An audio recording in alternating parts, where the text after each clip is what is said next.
Sometimes, I test my fear of death.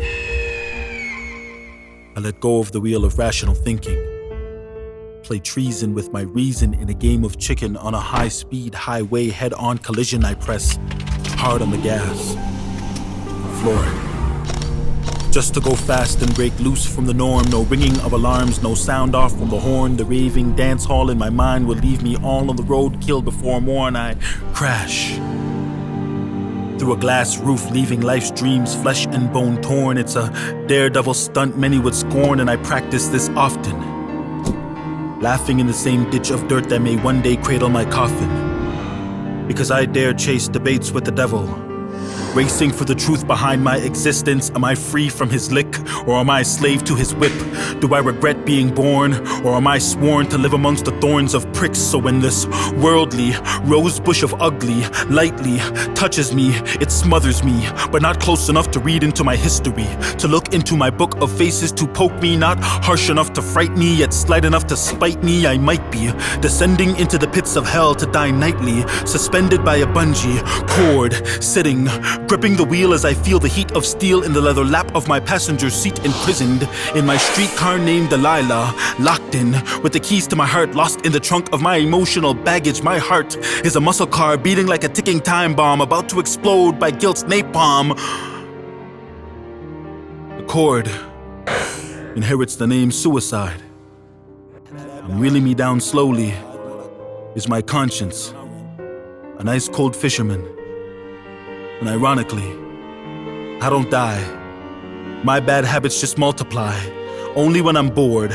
And I don't see dead people, only Moby Dicks, clinging to the harness of their hopes, praying their fingertips don't betray them. And the dragons I battle are my demons, dragging me to hell. Why do I feel more superior than you? Hear the trebles that grip you, breathe deeper than I need to, see life clear like it's see-through, speak louder than absolutely necessary. If the people ask me why, this would be my only reply, to drown out humanity's whispered cries, kept inside a voice box that has long been unlocked, yet a heavy burden sits on top, keeping it forced shut up. Sometimes I wish I am never awake, aware, scared, prepared for death so I can never guess who's coming to dinner.